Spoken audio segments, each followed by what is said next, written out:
All right, so um, I'm going to do Lauren Chen's videos before I do Tim Pool's videos, simply because Tim Pool's videos are very, again, that's a very long compilation, and I might not even get to it in this little sitting here. So we'll do Lauren Chen's videos next. So what do we want to start with? Well, we'll start with where she is going to be apologizing for the Russians on Russia phobia. Okay.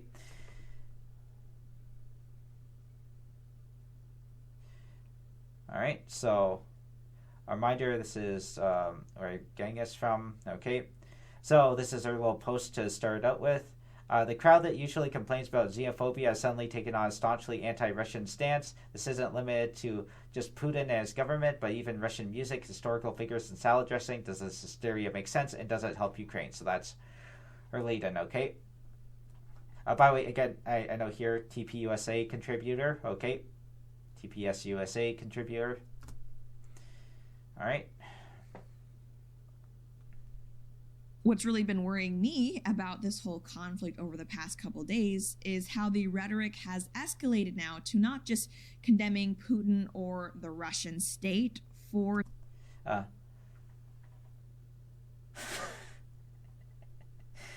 she get a lip job too? Gosh, that's trashy. Join the Laura Loomer Club, huh? Okay, yeah, so you'll note here that, yeah, just right off the bat, like, again, Ukraine has. This is the days after, like, weeks after Ukraine has been invaded by Russia, right? And so immediately she's going and saying, "Oh, let me tell you that what's concerning me in this conflict." the invasion. But now we're actually seeing people take out their frustrations and their aggressions on just Russian citizens, or maybe not even citizens, but just ethnic Russians.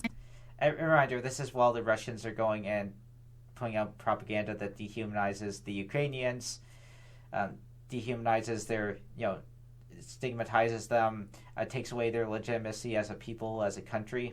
But of course, being vapid, this propagandist is going to just go and, say, "Oh, poor Russians." By the way, RT in the early days, they had Nick Fuentes on, like the exact same talking points of this, right? It's like Nick Fuentes went on, it's like, "Oh, the Russians, the poor little Russians, like, they've been suffering so much Russophobia in the event of this invasion." It's like, gosh. And remember, this is while the Russian populace as a whole has been massively supporting this aggressive invasion. Like 80% support it, right? Because again, it's like their cultural mentality is just to support whatever the big man tells them to. Just whatever goes and says, "Oh, we're Russia, we're the big ones, we get to go and stomp on everything." We're the Tachanka that goes and races about the world faster than the wind. All the other nations and lesser peoples better go and step aside. We're, Russia, we're riding through, right? And yeah, as Gogos pointed out, like, where are you going? Like, what are you trying to go and do? Where are you riding this carriage of yours off to, right? And these attempts to censor the Russian nationality or ethnicity have been done to varying degrees of severity. On the lighter side, we have this restaurant that was shared on social media crossing out Russian dressing on their menu and replacing it with Ukrainian.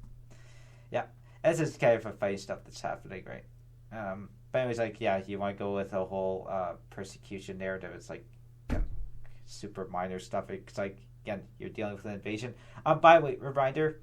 So World War II, for example, let's take a good example. German Shepherds, like one of the most popular dog types in the world. Well, they got recalled. They got renamed to the Alsatian, right? Just to go and say, "Oh, we don't want to have anything that has German in the name, right? So we're going to rename them to the Alsatian." Okay, these are just some things that happen in wartime. Dressing, heck yeah, Putin BTFO.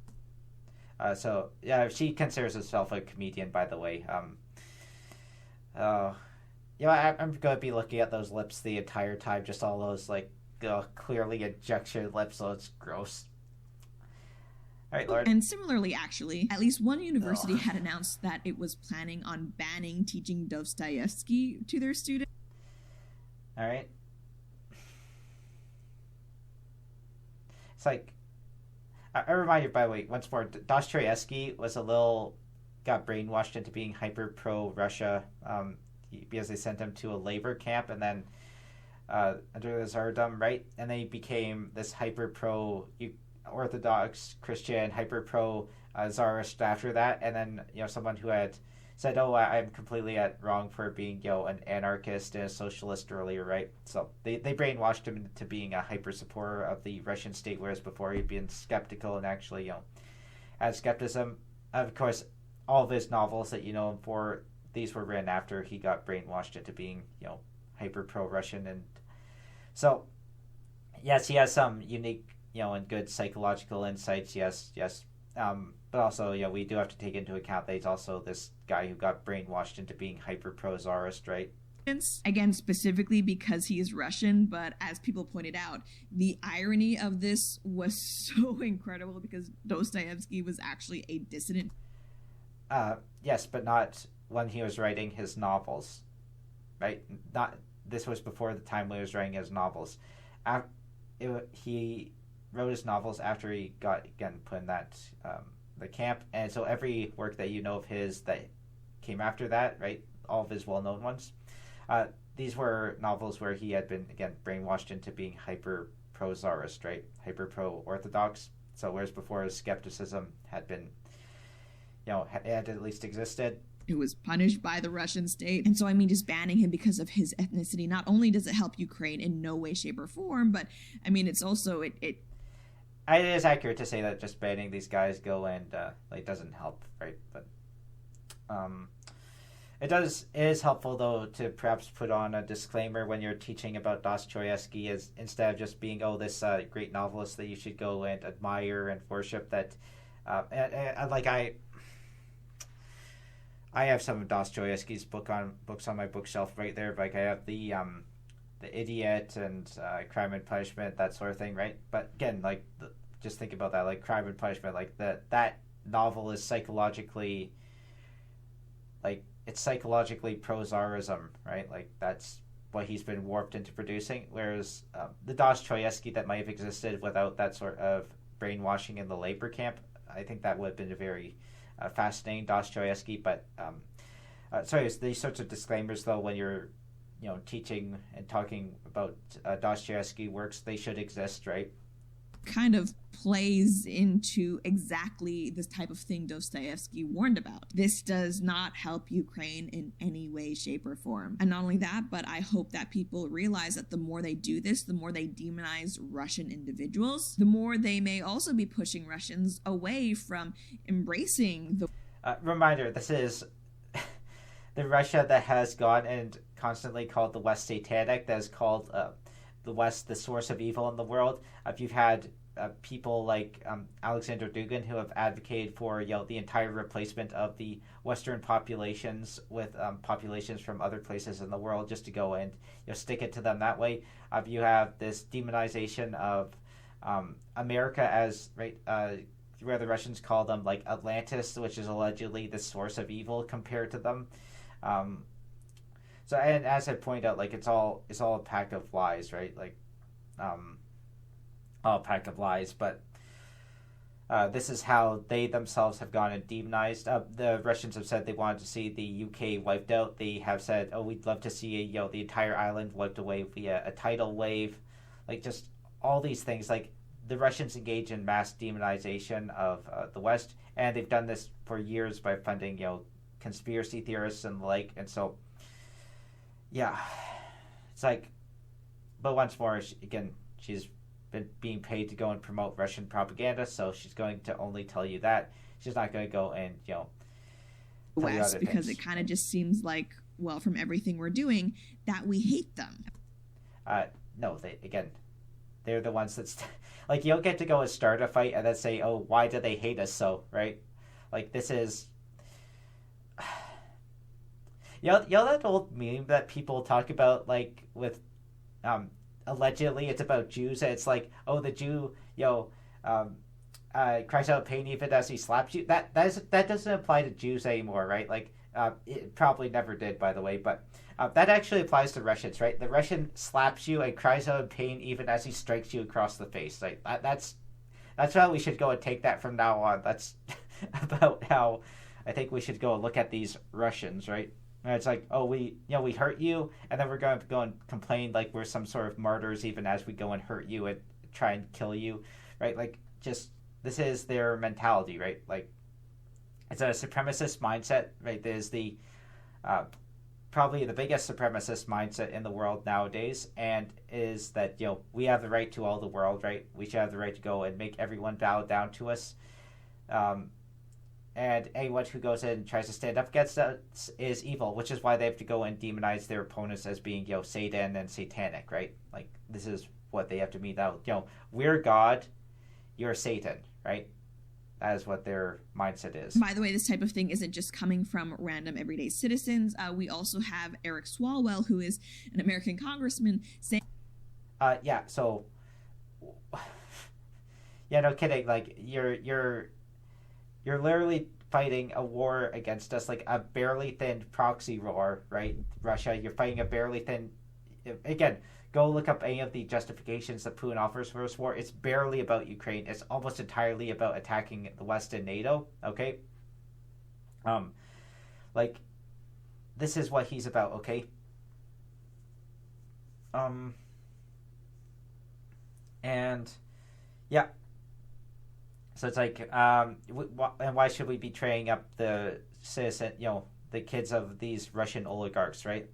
Which is another thing, right? Like, the Russian oligarchs, their kids are oftentimes in places in Europe, right? And they go to schools in Europe, and yet the Russians go and conduct all this different propaganda, right? Because it's all nonsense in the end. It's just stuff that they say to go and, bull themselves up, right? Saying that he would like to banish or expel Russian students studying in the U.S. Harsh words from someone who was literally caught sleeping with a Chinese spy, and I think that's another important thing to bring up. This type of rhetoric, these type of measures would never be seen as acceptable if they were applied to, for example, Iranian individuals. Actually, I would find it entirely acceptable if they were targeted at pro-regime Iranians. Pro-regime Iranians deserve to be targeted in the West. The anti-regime Iranians in the West are some of the best people in the West, like the highest quality people in the West, hands down. Okay, like we're talking like top 1% best people in the West that you would absolutely love to live and be around. Okay, that's my appraisal of them. Pro-regime Iranians are some of the worst people in the West. They're some of the low 5%, I would say, like the lowest 5%. Okay, Iraqi individuals. Once more, Iraq, despite what the issues we have with it, is not a country that we are currently engaged with as in a war or a proxy war against. The problem is that Iraq has been subverted by numerous pro-Iranian elements. Right, that's like what's happened there. Afghan individuals, actually Afghans have a really bad distinction in the West of committing way oversaturated amounts of crimes. So, and you'll note that's despite being also Iranic in their, they commit way more crimes than the, Persians or that sort of thing, right? So, that they're problems in a lot of ways. But then again, even there, some of them are, justifiable, right? Because some of them have to go and be in the West because they're being persecuted. It's just there's also a lot of undesirable elements that came in via these immigration services, right? Like, or Iraqi individuals, Afghan individuals. If people were to try that, there is zero doubt in my mind. Again, it's like being considered as a collective, though. Which a reminder, for as far as the Russians go, right?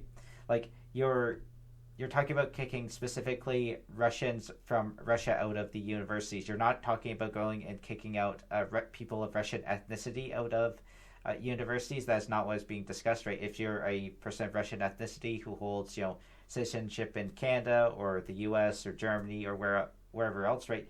Latvia, you're not going to be considered a threat unless you go and again make yourself one, right? Like that's the point in all of this, right? Like you're not discriminating against the ethnic group specifically. The point is that you're only supposed to discriminate against the parts of that ethnic group that are again have done something that is legally culpable or are engaged in propaganda against your state or are again engaged in mass criminality, right? Like that's the point. That's not that you're going and targeting any of those ethnic groups or people from those countries specifically, right? That they would be labeled xenophobic and racist. Also, again, Russians are xenophobic and racist by themselves, so it's like I don't know what you're wanting to go and say. And again, you're doing they're starting the largest war in Europe, right, since World War II, okay? And they're doing it on the same sort of basis that the Nazis used to go and conduct World War II. It's basically, this is the equivalent, the war that they're waging, if Nazi Germany had asked to go and unify with Austria, and Austria had said no, and then the Nazis had tried to invade Austria, Austria held, and then basically people started slinging Austria, right? Like this is the sort of state that you're at with the war, right? Like this is exactly what you're looking at, right? Where it's like, two people that are like, yes, they have some cultural similarities, speak a similar language such that it's intelligible between, kind of intelligible, right? Because like, yes, a lot of Ukrainians speak Russian, but Russians have very hard time understanding Ukrainian, so there you go. So we can't even say China virus, but we can discriminate against an entire country of people, and that's fine. Why? Because they're white? Because... Again, whiteness doesn't exist. This concept they have of a white race does not exist. The Ukrainians, and reminder, like the Ukrainians, the difference genetically between the Ukrainians and the Russians is like 10%, and it's that the Ukrainians are more in line with the Balkans people, right? Like 10% more like the Balkans, and then the Russians are more like 10% of like the Finnish and Nordics and that sort of thing, right? Like they're 10% more like that. Ukrainians are 10% more like the Balkans. Again, it's like makes sense, of course, if you look at where they're from, right? Like where different groups are from. But there's like that ethnogenesis, if you want to go and use that sort of term, right? Of the Ukrainians and the Russians both came from the people group known as the Rus, who were originally the state of the Rus was originally expressed in Ukraine as what Kiev is, right? The Kievan Rus. That is the original state that was of the Rus people, and then the Rus went spread out to other states like Novgorod, Tver, and of course Muscovy, which is where you get Russia out of, right? Where Muscovy goes and basically conquers all the other ones, explicitly destroys Novgorod, right? Genocides most of the population in Novgorod, which again is like, if you want to talk about the tragedy of the northern Russians, right? That's probably the biggest tragedy, which is where Novgorod did not win against Muscovy. Had they won against Muscovy, you would have seen a Russia that would have actually been very highly cultured and a lot more open to other people. But of course, because Muscovy won, Muscovy was the group that was most influenced by like literally the Mongols, right? Like literally that sort of hyper imperialist expansion. Like that's the group that ended up winning, and that is where the Russian mindset comes from. So the true though mindset of the Rus at the moment is most present inside of Ukraine, right? And that's what the point has always been made, right?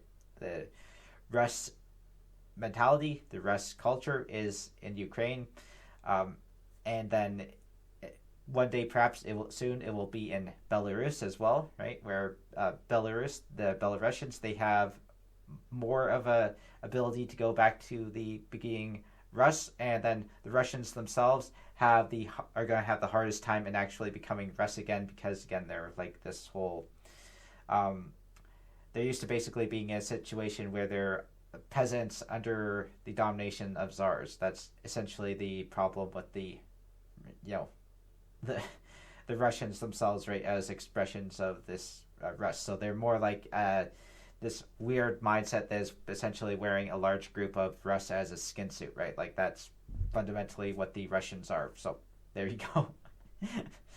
Yeah. They are Christian by and large. There you go.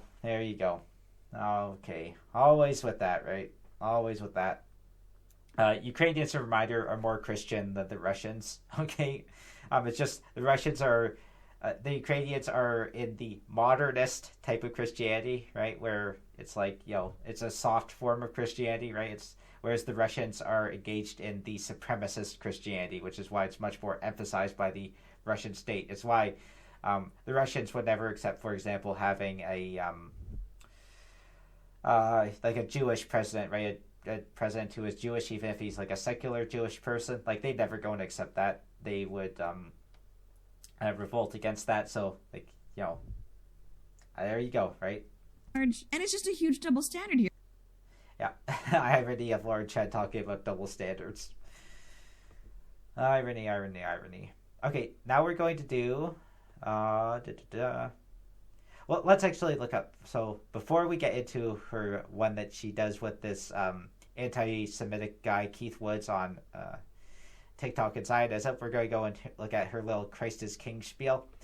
So, go and just pause this when we get in. Okay, so a reminder that what happened here, okay, is that the basically there is this influencer or speaker, I should say, that was affiliated with the Daily Wire called Clavin. So basically, Daily Wire is Ben Shapiro and other guys' outlet, right? So it's basically, it's relatively bog standard American conservatism. A little bit, has a little bit of this sort of new right tinge to it, right? Like a little bit harder core, perhaps, than a lot of American conservatives would be historically speaking, but still pretty much in line with them. Like, right, Ben Shapiro is a pretty, like, he's pretty light, right, is perhaps the way that you would go and put some guy like Ben Shapiro. So Ben Shapiro, of course, though, Orthodox Jew. Clavin is also Jewish, but he is a convert to Christianity. Okay, so that is his deal. All right. So, and his point was that I don't feel like Ben Shapiro has to go and convert to Christianity, right? So, of course, Clavin, again, once more, in this sort of soft modernist sort of Christianity, right, where he's not going to be a fanatic about it. Like, he's in like modernist and also conservative. Remember, which is, of course, something that, like, to these new right people, right, like, that's not something that he could be. Like, you have to go be hardcore everything. Like, you have to be hardcore supremacist Christian, and you have to be, hardcore right wing, right? So, but basically, this is going to be her little response to that, and this is her spiel that she says. And a reminder, the point of this is to go and the Daily Wire still has a lot of influence amongst American conservatives, right? So the point is that the new right, this TPUSA style group, right, they have to go and eliminate these conservative elements from the American right, and that way they can go and take over the American right in its totality, right? So this is why they have to go and destroy, like, the Mike Pences of the world. They have to go and destroy the Nikki Haley's of the world. They have to go and destroy the Ben Shapiro's of the world. I don't care if you like any of these people, right? You can say that, I think these people will help them, social platforms, whatever. Point is, though, that the new right to get in, which, again, the new right would be a lot worse than any of these people, okay? The new right to get in has to go and destroy these people, and so then it can be the new right versus the Democratic establishment, right? So it will be like new right versus liberalism, essentially, right? At the moment is not that, is new right. The new right has to go and fight for everything with the conservatives to go and be viewed as the successors of the right in America, and then that is essentially what you're dealing with here, right? So the point is that so what happened is that Candace Owens, right, who was employed at the time by the Daily Wire, she went off a lot of unhinged conspiracy theories and ranting about Jews and that. And so she eventually lost her job, and when she lost her job, which is once more for doing stuff like claiming, for example, that President Macron of France's wife is transgendered, like, ridiculous. Like, this is a woman who's had, like, 4 kids, she has, like, 8 grandkids, like, literally goes and claims that she's transgendered, right? Like, ridiculous. That's not how biology works, but so it's one thing that Candace Owens did. Then, of course, she also went and agreed completely with Kanye West about, Jewish power in America and that, right? So, again, it's like the Daily Wire is attempting to appeal to mainstream conservatives, right? Like, conservatives in the U.S. And so here you have one of their hosts, right, who is going off on all these wild and insane, conspiracy theories, okay?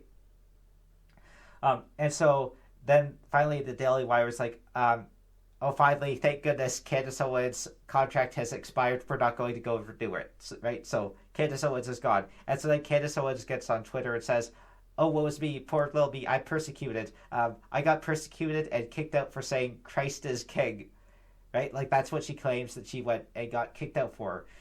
And then the Daily Wire's, was trying to go, and the point is that then she gets joined by a bunch of other influencers, right? Including a bunch of Russian-sponsored ones, like your Anastasia Maria Lupas, Lauren Chen, right? Jumps on it. A whole bunch of other people like Andrew Torba, several congressmen, right? Like these people who are very much in line with the Russians, they all jump on it, right? And they were trying to go and use it to go and drag down and destroy the Daily Wire, Ben Shapiro, who again, Ben Shapiro, Orthodox Jew, right? They want the Jews out of the conservative movement to America, and they want to go and establish a situation where it's like Christianity can then go and become anti-Semitic in the U.S., right? So against that, you have a guy like Clavin, who of course is, again, moderate Christian, right? Moderate Christian and the right, and of course not going to be supportive of anti-Semitism. And so they have to go and destroy all these different people to go and, establish their, Christian theocratic society, right? So that's what you're looking at here. All right, and so here you go. Video will start in just a few seconds. I look at Ben's life and I think if Ben were to embrace Jesus Christ, it would cause devastation to his family, to the people who love him, to the people who listen to him, to his position in the world. I just have this feeling that God has put this guy where he wants him to do what he wants. It's like, there. See what I'm talking about? It's like, so he's like, Ben Shapiro doesn't need to be a Christian. Ben Shapiro is fine being a Jew, right? He's fine being a participant in Judaism. And so, of course, Lauren Chen is to do. And as you know, I feel... This is what I mean when I say it kind of seems like Andrew Clavin believes saying Christ is king to Jews is hateful because Jews do not need Christ. Am I misunderstanding it? It seems like what he just said... So there you go. Automatically, we're into supremacism, right? Everyone has to be Christian. Everyone has to, follow Jesus. It's like, again, it's like, this is the mindset that they want to go and foster in people, right? It's like, and it comes in I would say it comes in like three different varieties, right? For this cult that they're pushing, right? So it's either you have to be a Christian, you have to be a Muslim, or you have to be a communist, right? Like that's the three different options, right? Because these are the three different authoritarian options in the world nowadays. There aren't it's like these are the three different options that the Russia, China, Iranians are pushing, right? So it's like these are the three things they can be to be valid, and you have to be hardcore and one or all, and these are all going to go and psychologically correspond with one another. So. Is that maybe God doesn't want Ben Shapiro to come to Christ because his family would be hurt by it, because he's... And again, it's like all these little... Like again, there's nothing as a modern person, once more, that the Bible, you do not arrive at a Christian understanding of the world by simply going and reading the Bible or testing it for veracity, because again, it does not stand up to veracity. Okay, the reason people become Christians is that they have emotional attachment. They go to a church. They want a sense of belonging somewhere. Okay, they go to a church. So the people at church are nice. Okay, yeah. Again, I grew up as a Christian, right? Yeah, I grew up as a Christian. Ditched it around age 18, right? Like that's when I finally decided. I've had enough of this. I cannot go in intellectually. I can't go in and look at a place where it's like, the Binding of Isaac, for example. That was a good one. Where it's like, I can't go and justify that there's this sort of, supreme moral goodness that is engaging in all these different acts. They're just way, way too humanish, right? There isn't a veracity to the Bible that can go and be defended, right? So this is like me. I'm like, I have to go and be out, right? So it's been, over a decade since then, right? It's been, So basically the point is that there's a veracity here that you simply cannot go and justify, right? But a lot of people will go and stick around with things like Christianity because they have the emotional attachment. So even if it's not like an intellectual level, there are various different things that they tell them intellectually. The various different apologists go and tell them, but against like the apologists do not really have any good answers for people. They simply don't. Like I've studied a whole bunch of apologetics, right? Like during my teen years of that, right? It's just it doesn't hold up. It doesn't hold up water either. So, point being that though is that there is this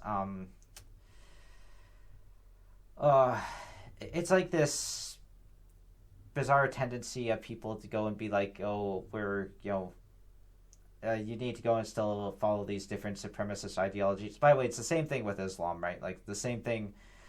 Islam doesn't hold up to intellectual scrutiny because, again, like the Bible and the Old Testament, like that doesn't hold up to intellectual scrutiny. So too does Islam not hold up to intellectual scrutiny. Islam in that case is based on like, oh, we the Arabs view Muhammad as divine because he unified us and gave us an empire, right? But like reality is that's been done plenty of times. Like again, like you go and look up what Muhammad did, right? And then go look up what Genghis Khan did. Genghis Khan is obviously the greatly superior one unifier in terms of, oh, I'll give you an empire, right? And don't come at me by the way like Islam has survived longer core. Well, yeah, it's survived longer core, but look at how long the Arabs have been, a subordinate population to, the Turks, right? Like the Turks and other groups, right? So it's like, if you want to go and say that this has been for their benefit as a people, well, again, and by the way, that is fundamentally one of the points that is understood greatly in the Middle East, right? Which is that you cannot let Islam this is by the Arabs, right? You cannot let Islam be used to justify your persecution in the same way that Christianity was used to justify the persecution of the Jews, okay? And that's what is happening under the, authority of groups like the Iranians, right, where the Iranian Ayatollah, using Islam as an excuse to go and persecute the various different Arabic populations in the Middle East, right? Go and start proxy wars in their territories to go and, destabilize them. So it cannot be used as an excuse, right? It has to go and, like, you don't go and ditch Islam just, right off the bat, like, but what you do is that you go and, modernize it, right? You go and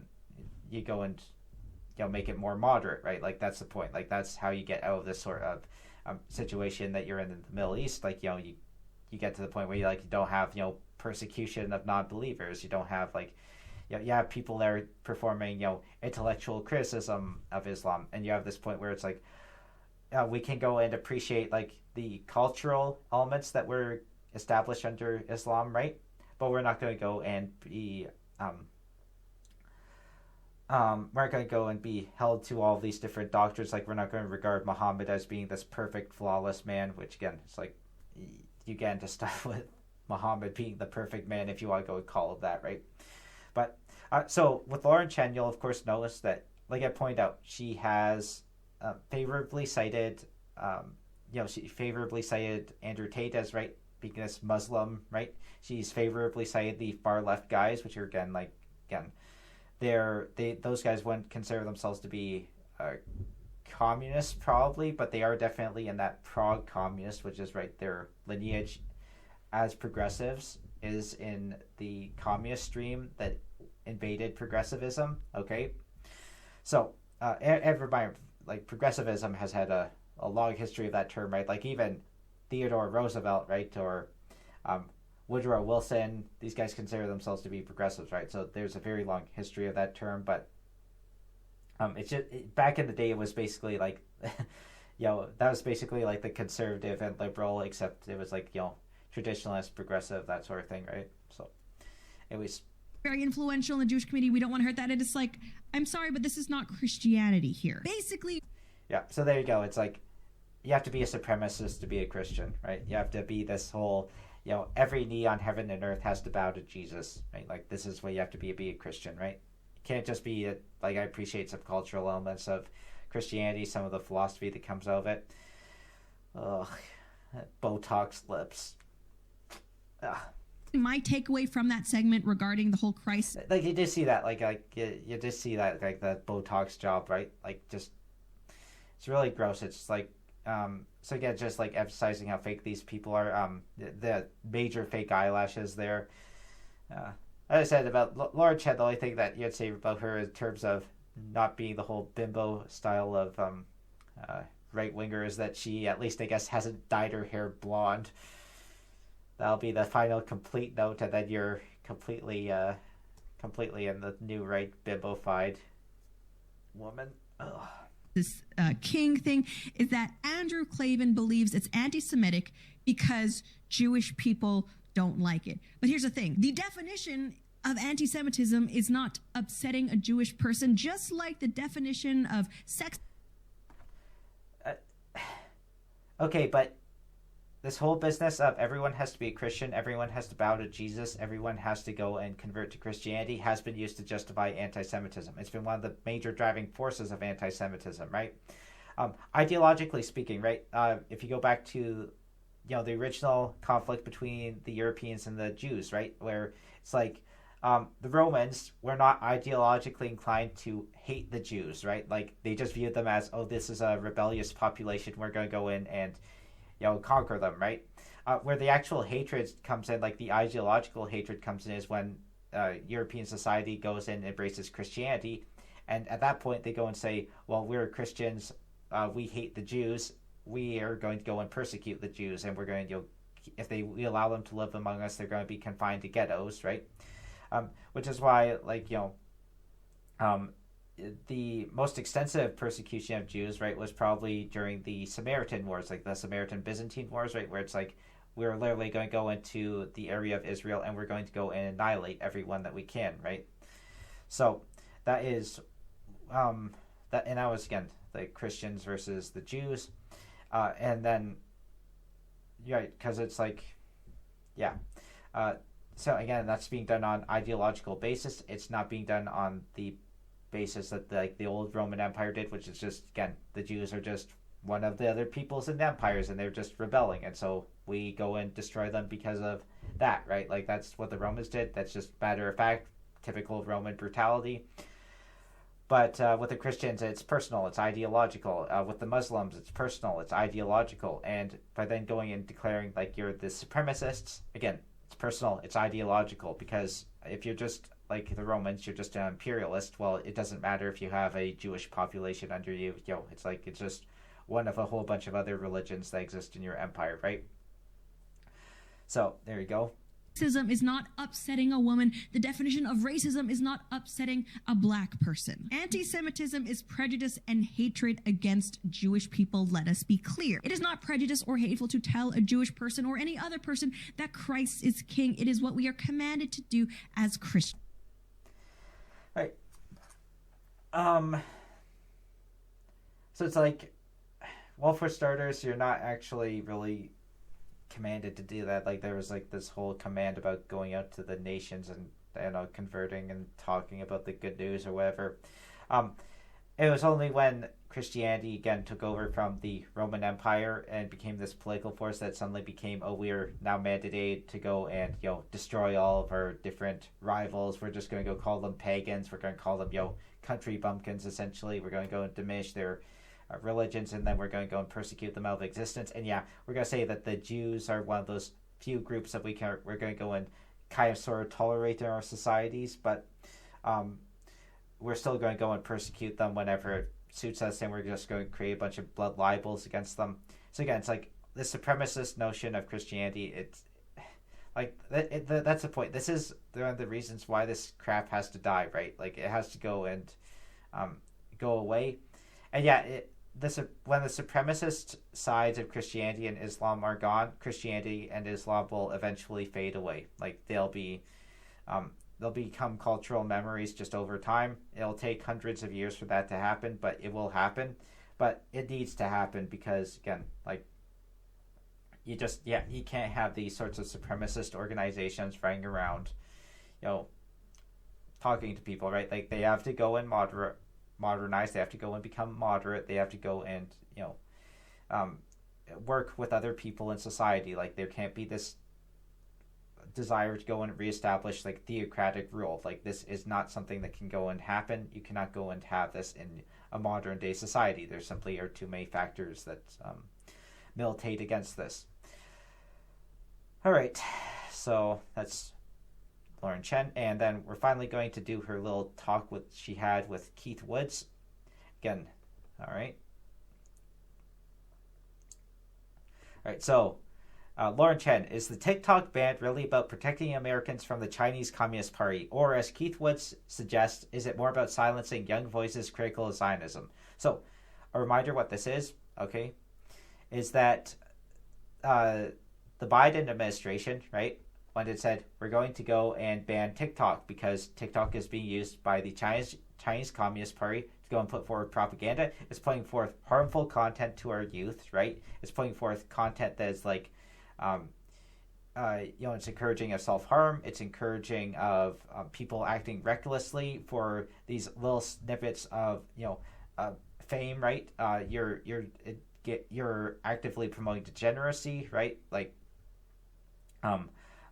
you're having young people sexualize themselves, right? Like, all of this is happening on TikTok, and it's a very garbage app. It's a very great argument, by the way, for young people, like, not, like in your teens and that sort of thing, like, not, like, don't go and post videos of yourself on the internet and that sort of thing, right? Like, don't go and, like, they shouldn't be going and doing this. Like, there should be controls in place such that you do not have young people that are able to go and do this. Like, if they are going and having media accounts, they have parental controls, right?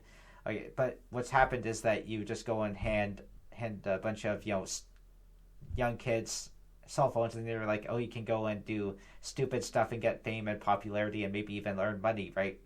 So it's like, they hand these kids these phones, they tell them, oh, this is what you can go do, and then monkey see, monkey do. A bunch of young kids go and do a bunch of stupid crap, right?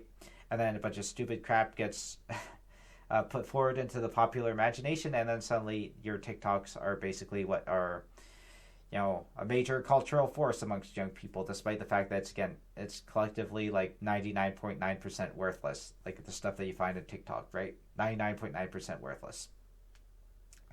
So, it's also, of course, degrading to your mindset, right? Like, it's your mind is not meant to go and, of course, process like just constant scrolling. Like, this decreases your attention span, like focusing on 45-minute snippet videos.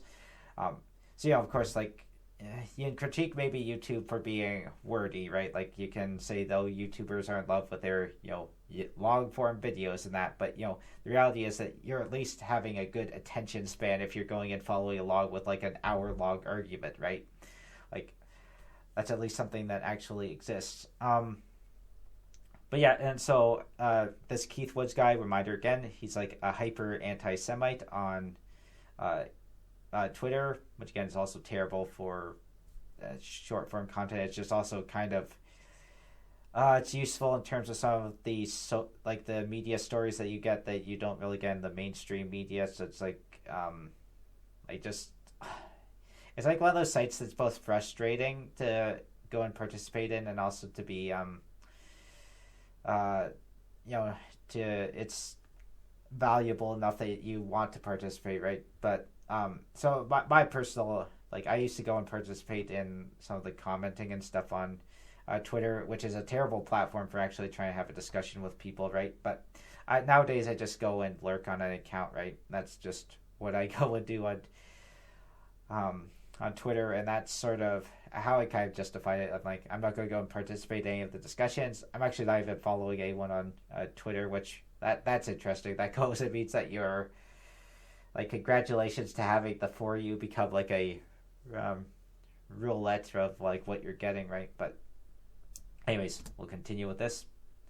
So all I have to say is that this is just her big anti-Israel bias starting to come out, right? You had this interesting thread about the connections that the push to ban TikTok might have with the Zionist lobby. Would you mind talking to us a little bit about that? Because at least... So for those who don't know, one of the things is that TikTok was also pushing anti-Jewish content, right? It still does. And like in terms of the stuff that you're seeing about like the Israel Gaza war, right? The Israel Hamas war. It's literally going and pushing like 90% pro Hamas content, right? like literally this is what's happening, which means that your young people are, again, they're getting like these like 30-second, 60-second videos, which are nothing. Like they're that's not enough time to do an analysis, and they're just hearing these points from people who are constantly trying to say, "Oh, look at what the Jews are doing. Look at what Israel is doing," and they're just going in like constantly, saying these things, and it's disinformation, right? Like massive amounts of disinformation is being communicated. It's just like, when any of these guys like your Jackson Hinkles go and tweet, and it's like they go and get millions of views, and then the corrections for those tweets, they come in, right? But it's like they've already been seen by millions of people. Millions of people walk away from Twitter having the impression, oh, these people have, oh, look how terrible the Israelis are, right? So it's like just a bunch of ridiculous stuff. And of course, the U.S. is not, no Western country is in control of TikTok, right? So the issue, of course, being there is that, so yes, we can look at banning TikTok, which is indeed one of the things that we should be doing, right? We should be banning TikTok.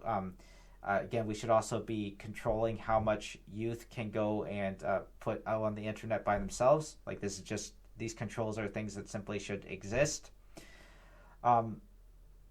Again, this is just to keep you out of trouble. Like I know, as young people, right? Young people think that they know everything in the world. They think that they're smarter than all the people around them.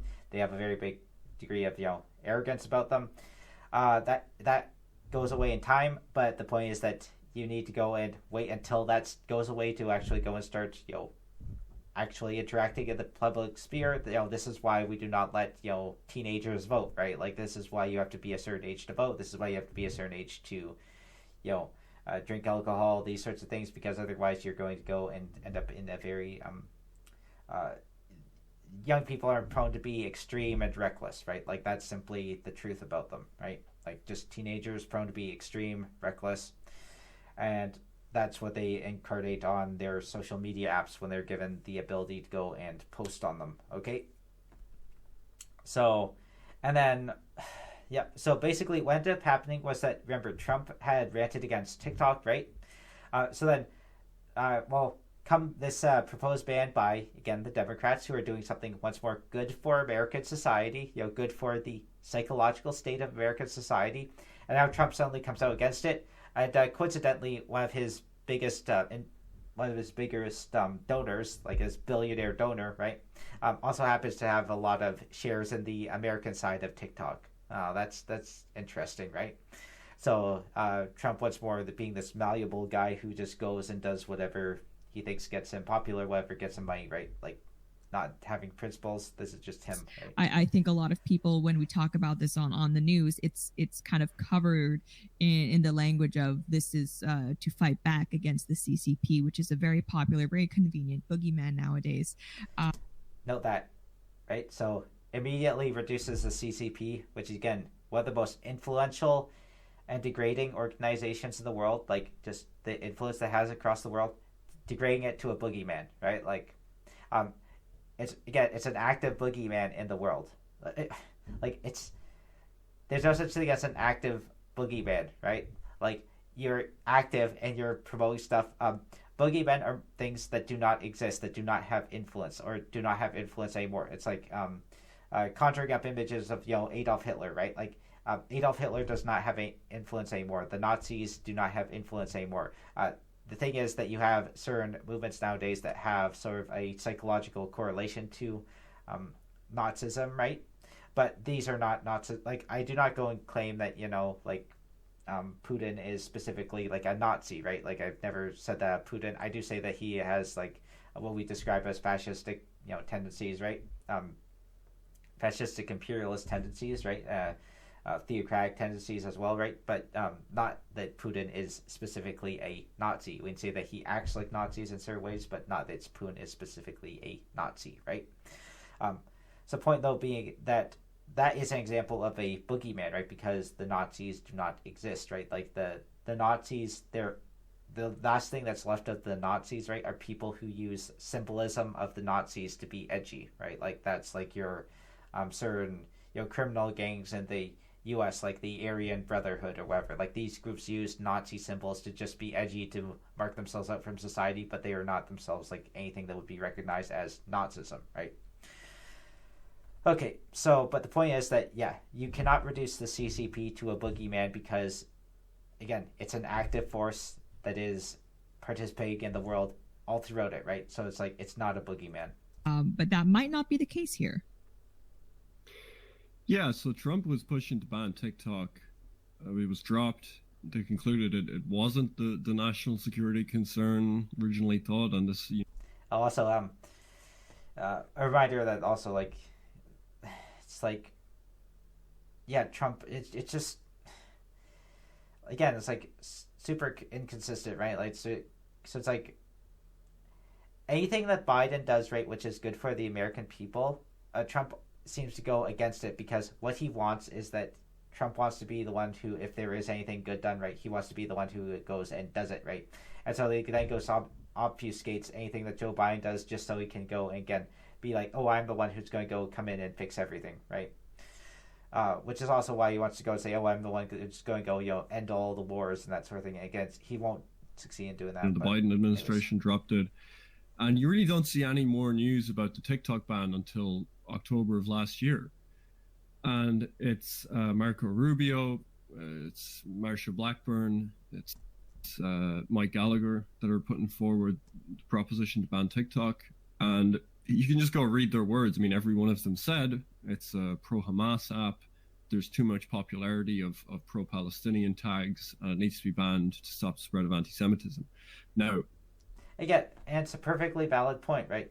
Like, the left, like the far left, right, has gone and adapted all of these different pro-Hamas points, and they've been using them as the justification to go and riot, to go and commit anarchic acts, right, all throughout the Western world. They've gone and sabotaged monuments to our countries, right? They've gone and used it as their impulse to go and create this notion of hatred amongst the youth for the countries that they're around, right? They've gone and used it to go and push Islamist propaganda, which once more the far left and Islamists, they have the same mentality, which is why they go and support one another. So and they also have this insane thing where like Islam is somehow regarded as being this ethnic religion, which is like couldn't be farther from the truth. Like Islam blew up the ethnic religions of Arabia and North Africa, so it's like just utterly went and demolished them just like it does in Africa. It attempted to do in India.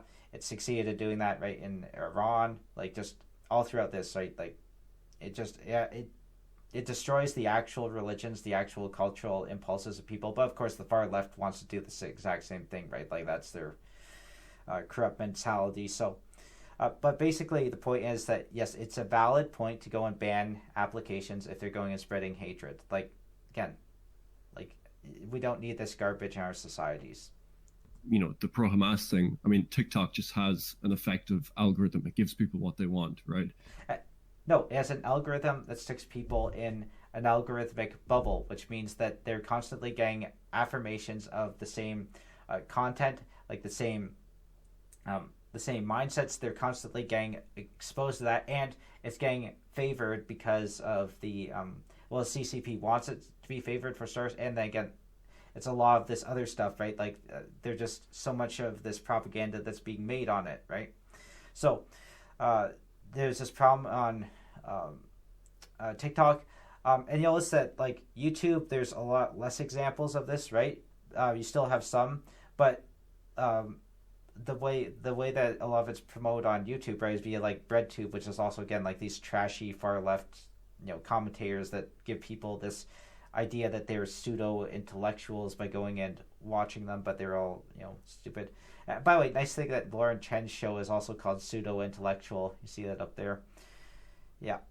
And there aren't a whole lot of passionate Zionists among Zoomers that use TikTok, surprisingly. So it was mostly. Well, actually, there are some pro-Zionist accounts that I've seen on TikTok, but what's interesting is that it looks like they're working directly with the Israeli government. There's this again, like the pro-Hamas stuff, like this is being pushed by the Iranians, the Qataris, the Chinese, the Russians. and because it's a destabilizing force in the Western countries. Like, that is what they want. It's been a very effective destabilizing force. And it's one that's just being, now noted. And what they were relying upon, of course, is that they could create like this massive rift between like the right and left, right? Where it's like the left wing has to go and say, oh, we're supportive of Muslims. And they don't make the distinction because, again, like this, they're groups that are like allergic to making proper actual distinctions, where it's like they don't make the distinction between the sort of Muslims that you can have in a society, which again is like the moderate Muslims, and they don't make the distinctions between them and the Islamists, which is why you have this ridiculous notion that you can be like Islamophobic against a guy who's literally talking about Islamic supremacy, right? Where it's like, yes, it's fine to say that it can be Islamophobic against like the this moderate Muslim who wants to just go and live in society, right? Like, it's fine to say that that's a thing, right? But it's not fine to go and say that this guy who's over here talking about how he wants to go and enforce Sharia law in society, that wants to go and constantly scream at the country that he's in. He wants to go and enforce all women to have hijabs. Like, it's not fine to go and say that this guy is worthy of any sort of social protections whatsoever. Like, he's not. And it's not a sort of phobia to go and criticize this guy because he's a disgusting supremacist. He deserves to be knocked. So that's where you're getting at with there. Which again, it's like, actually start making those sorts of distinctions. Otherwise, you're going to be in a very terrible place in your society. And by the way, that's literally what the Muslims in the Middle East, like, they literally tell you that's what you should be doing. They're literally like, you should be countering these Islamists. You should not be, condoning them.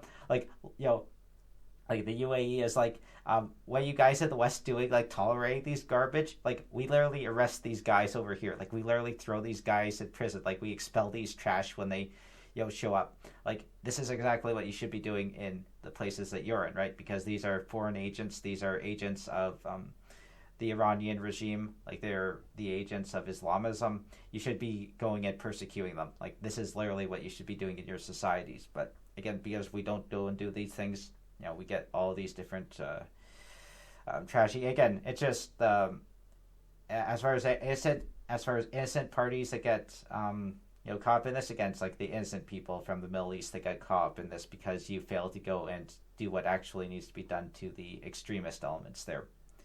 She kind of got mocked for starting or trying to share this, like, would you hide me campaign that was completely laughed at, essentially asking people, like, would you hide me as a Jewish person if this were the Holocaust? She was trying.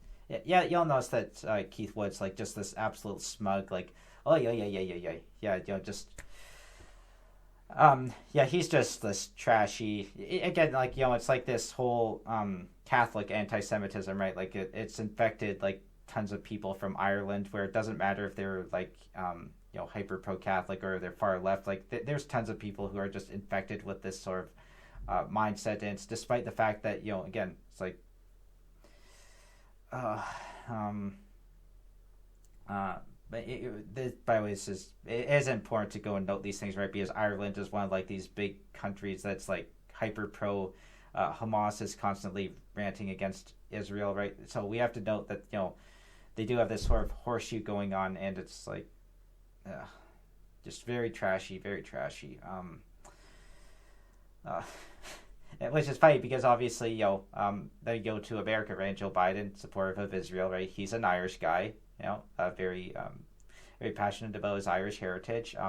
Kamala Harris, I believe, also has some Irish descent in her, so it's like, again, like, stuff that happens. But again, like, just look how smug Keith Woods looks at the moment, right? And that says it all right there. So it's like, I would hide people in the Holocaust. I would give them over to the Nazis, Like, that's on TikTok. But as a lot of people pointed out, it does seem like she was actually working in connection with the Israeli government for a lot of these campaigns. And if you check the comments, once more, this is also their sort of double standard, right? And a reminder, this is when Lauren Chen is deep in being given, $10 million by, the Russians, right? So it's like, just assert that people only believe in things because the Israeli government tells them to believe in things. Like, and like, look at me, like, I haven't been given money by anyone, right? Like, I have no contact with the Israeli government, no contact with the Ukrainian government, no contact with Israeli or Ukrainian organizations, right? So it's like, I could decide to go and support things by myself. It's like, and simply because this is where the again, just look at who has to tell you the truth, right? And who lies to you constantly. And the ones that are lied to constantly are the Russians, the Chinese, Hamas, all these different parties, right? Iranians, they all lie to you constantly. They want you to go and be bad little supremacists. That's what they want you to be. And compared to that, look at the forces that they're supportive of, universalism, the actual ability for humanity to go and develop in the way that humanity always should have been developing, right? But once more, they're almost universally negative. So I think there are Zionist accounts on there, but they almost seem astroturf, and definitely, at least on there you go, like claiming the only accounts that exist promoting Jewish people on TikTok are astroturf. There you go. It's not that the app that's literally controlled by the Chinese government is literally astroturfing a bunch of pro-Hamas propaganda, which, remember, the Chinese have been completely engaging in pro-Hamas propaganda ever since the start of this war, right? TikTok, not popular with the average TikTok user who is going to be younger and stupid and prone to jumping on social bandwagons and prone to going and just saying things because they're popular. And again, this is what makes propaganda directed at young people very dangerous. And there was a time, right? Why do I hate the Ron Paul style libertarians? There was a time when I was like one of those guys, right? I was repeating their propaganda, right? Bust out of it right around the time of the Ukraine war, okay? So I was like, again, 10 years ago, right? 11 years ago. Bust out of that sort of mindset. Took a while to even rid myself of the last vestiges of that, right? So it took like 3 years, right? Just getting rid of the last vestiges of those sorts of mindset, and then just kind of being like, well, where do I go from here, right? Have to go and find something else to, develop into, right? Have to actually go and make my own decisions, right? Can't go and trust all these different propagandists. So, it's like you have to go and decide for yourself. You can't go and be, bound by these people. And it's just, when you're young, though, and when you're, influenced, and when certain things sound good, like it sounds, as a young millennial, right? During the, 2010s, right? It sounds good when you go and hear people say, we should be anti-war. Oh, we shouldn't be involved in these different wars, right? We should be, libertarian. We should be, people who support freedom and all these sorts of things. We should be against the police state. These are all things that sound good, right? But then you look at all the baggage that comes along with it, right? It's like I pointed out earlier, why should, so you're promoting that, you're this force for freedom, blah, blah, blah. But why then do you go and promote the Confederacy, right? Why do you go and promote these sorts of things? Why do you go and constantly promote lies and deceptions? If you're such the truth movement, as you like to go and call yourselves, why do you constantly promote propaganda? Why do you promote lies? Why do you promote mistruths? Why do you go and mislead me? All of these things, you have to go and ask yourself, why does this happen? And we know why this happens, right? Because it's propaganda. It's intended to get you to think in a certain way or to paralyze you, which is, again, another thing that can happen, right? Because I've been through that too, right? When I talk about being socially paralyzed, being depressed, been through that as well, right? Been through that, and it's not good, right? It's just a very bad mindset to have, where it's everything is rotten in the world, everything is bad, I need to be paralyzed. It's went through that in my 20s, right? It's you have to go and break out of that sort of mindset, right? Because you can't let it go and psychologically affect you. You have to go and come through it. So I kind of joke that, in certain respects, if you go and think about the world, you dive down to the center, and it's where the center is all the rawness is, and then you go through the other side, you've kind of seen through all the rawness, and you can kind of be, in a sense, a bit of a topsy-turvy sense. The sensible thing when you go and dive to the core, right, is to go and swim back from the core. Then sometimes you dive deep into the core, and then you come out the other side, and then you kind of end up in the same sort of place, but you end up having a lot of knowledge about how these sorts of persons work, right? And that's sort of an important point, and why you can also be good at countering them, right? And which is one thing that a lot of people, right, which is when they're in like the sort of like when academics, for example, go and try and handle these sorts of people, like they don't really grasp the mindset, the mentality of them, right? Like they don't grasp. They can go and sort of intellectualize some elements of them. They can go and look at their they can go and analyze some of the things that they feel, right? But they don't quite get, like, they don't get that sense of what it means to be depressed with society. Like they don't understand like what that does to you, like that sort of emotional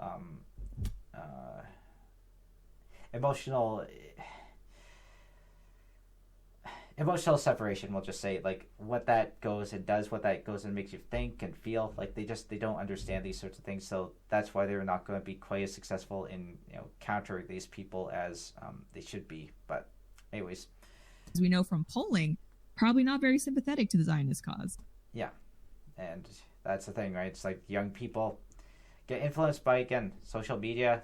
They've been dumped into a system too where there's a bunch of adults, old adults, right, like 40-year-olds, 50-year-olds, 60-year-olds telling them, oh, you should be depressed and hate your society. Like these adults have engaged in like media deconstruction, social deconstruction. You've seen it promoted in the schools, right? Like, oh, look at how terrible America is, right? Like these are things that all the young people have been exposed to, and so you have to go and bust out of that mindset, right? But which is like, that requires a certain, like that is what it means to be like an elite thinker, right? Like to be able to go and bust out of things when you've been told them, like to go and actually decide for yourself. But again, the majority of the population is not elite thinkers. You cannot go and expect them to be elite thinkers, which is why like it's completely irresponsible to go and promote these sorts of things in society. Because like, yes, an elite thinker could go and look at the history of a country and can go, well, we were right to this place, we were wrong in this place. Like we were, we have what is our social trajectory of the country? Where do we need to correct? What points do we need to go and engage in deconstruction and see what we can go and reconstruct out of the points? Like an elite thinker can do this, but again, like just these average thinkers or the subpar thinkers, right, cannot do that, right? Like they're they need more simplified points, okay, simplified perspectives, and it might be possible in the correct educational environment to go and develop a much higher percentage of elite thinkers in terms of how they view society. Our current educational environment has not done that. It has completely failed at doing that, and so you have a lot of people who, in some cases, right, like this is entirely what's giving these alternative movements their power, right? Where it's like these aren't elite thinkers, but they're being told that they're elite thinkers because they go and follow certain people, right? Like these Lauren Chens, Benny Johnsons, Tim Pools. It's like you're out of the mainstream, right? Like you're an elite thinker, when it's like, no, you're not an elite thinker. You're a really probably more like a subpar thinker who thinks that you're clever because you've been given a bunch of these talking points, and again, talking points that they aren't actually breaking down, analyzing for you. You're just being given the impression that you're a smart person simply for looking at these and getting essentially surface level points that do not go and actually correspond to the realities of the situation, or barely do, right? It's why Donald Trump can go up on stage and promote that ridiculous talking point. The Haitians are eating our dogs and cats, right? It's like, you're just supposed to believe him because he's the leader. Whereas if you go and actually analyze what was happening, was like, again, everyone who goes and points that out, it's like, at best, again, there was like, there was a complaint, I guess, about like a Haitian guy stealing a goose from the park, right? A park, and like, I don't even know if it was in Springfield, right? But it's like, again, like that was like the worst example of it, right? Like people don't even know if that one was like super real. But it's like other, like the other points that were being brought to effect, which again, it doesn't prove that like, again, it's like Haitians aren't stealing your dogs and cats to go and eat. Like that's just, it's not happening, right? Because For starters, if you're going to go and steal any food, like, why would you do that? Why wouldn't you just go and, like, steal from a supermarket or something? Like if you're going to go steal, like, why not, right? Or you could literally just go to a homeless shelter, right? Or there are Haitian churches, right? They'll go and, offer food to Haitians, right? So the thing is, though, that then you have, like, okay, we're going to go and say, then you go and see people who are trying to go and defend Donald Trump's point, right? And they're like, oh, look at this woman, like, she's this woman here over in this another city, right? Oh, she ate her neighbor's cat. And then you look at it and it's like, well, for starters, not a Haitian woman, right? African American woman who was on drugs, who attacked and killed her neighbor's cat. It was like, I guess, eating it or something. It was like, again, on like hyper drugs, like bath salts, right? Like doing this insane stuff, which we know has happened with people who are on bath salts, right? It's just like, it's not proving your point. It's just proving that, yeah, it's like, okay, so this insane druggie over here who isn't even a part of the ethnic group that you're talking about, like, you're literally using that. A reminder that it's like, you have to be very careful when you're looking at all these different media accounts right on that account, because again, a lot of falsehoods that get out there, right? Like, and that's again, that was specifically the libs of TikTok, right? Like, that was her defense of the Trump statement, trying to go and say, oh, this is, a defense of the Trump, and just posting this this thing, and that was like, neither of these points, right? They don't make your point that Trump was actually trying to make, and Trump was just lying. J.D. Vance before Trump, like, that's where Trump got that point about the dogs and cats thing. Like, J.D. Vance, who of course is his vice president, like, he was lying about that. So just liars that want you to go and be fear-mongered into believing things, right?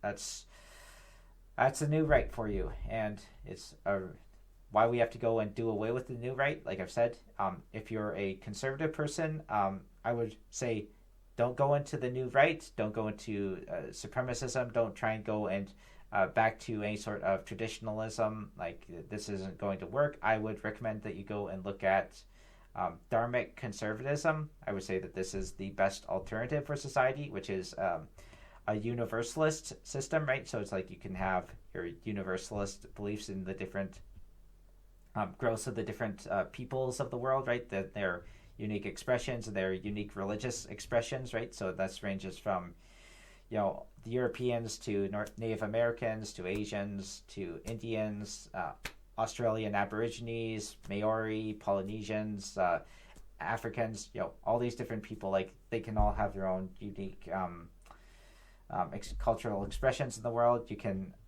it's a way of actually managing society now that a lot of, our cultures have, ethnic pluralities in them, right? Like, this is something that we have to manage, and religious pluralities as well. So I would recommend, like, this sort of, again, dharmic conservative mindset, right? Where it also provides something of a metaphysic for, growing as humanity, right?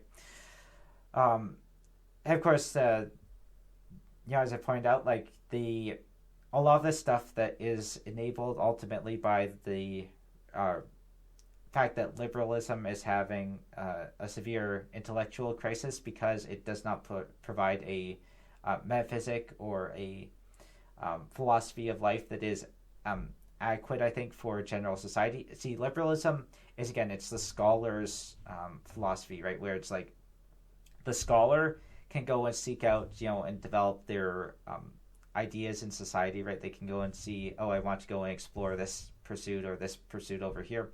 I go and decide to be this religion or this religion or this philosophy, right?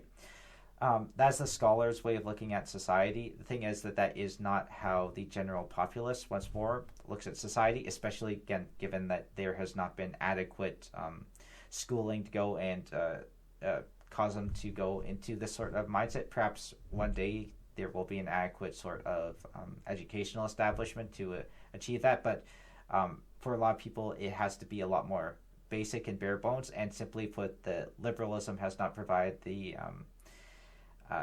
necessary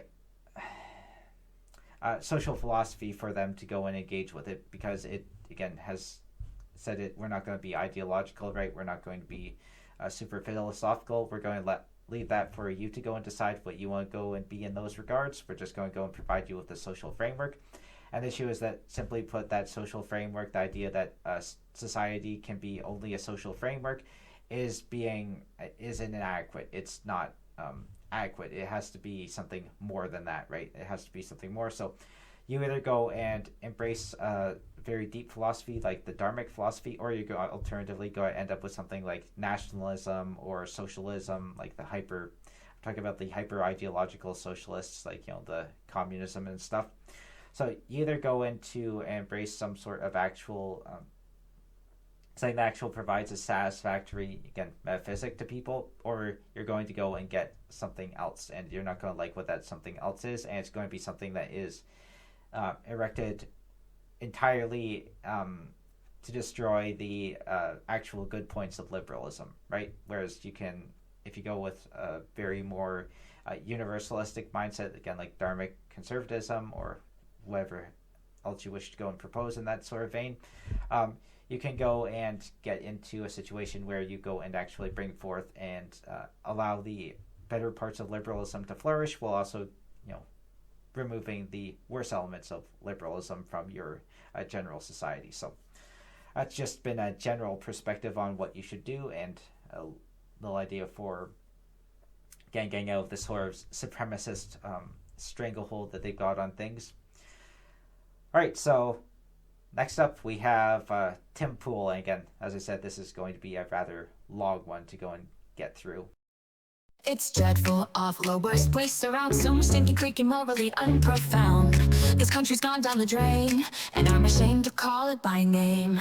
Scream so much on Twitter, but still nothing seems to change. Getting really ticked off hearing something's gotta change. Things around here ain't perfect, and that's not right for me. Things around here ain't perfect, so let's burn the stage and the street. Got a new game plan to shake things right up.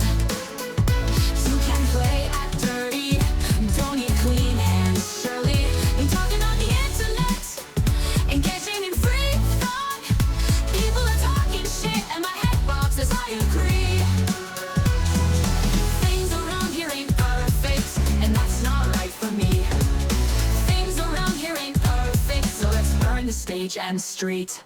Got a new game plan to shake things right up. You can play it at dirty, don't need clean hands, surely. And talking on the internet, engaging in free thought.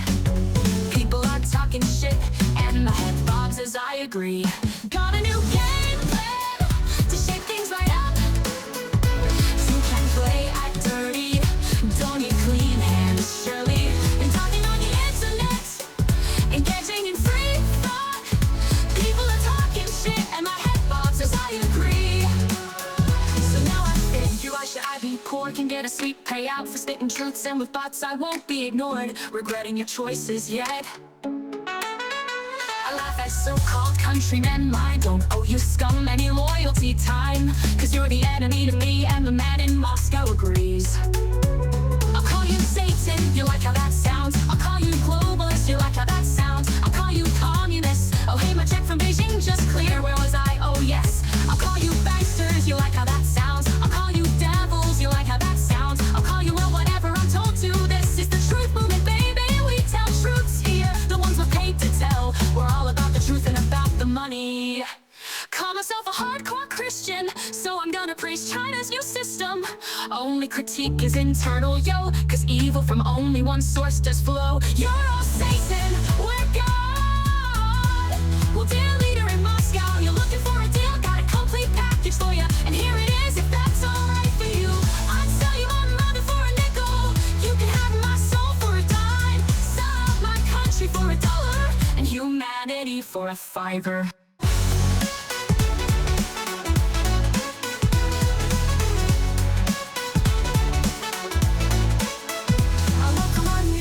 Overlords, oh yes I do, oh yes I do. Freedom's collapsing everywhere, and I'm cheering it all, oh yes I do, oh yes I do. I welcome our new overlords, oh yes I do, oh yes I do.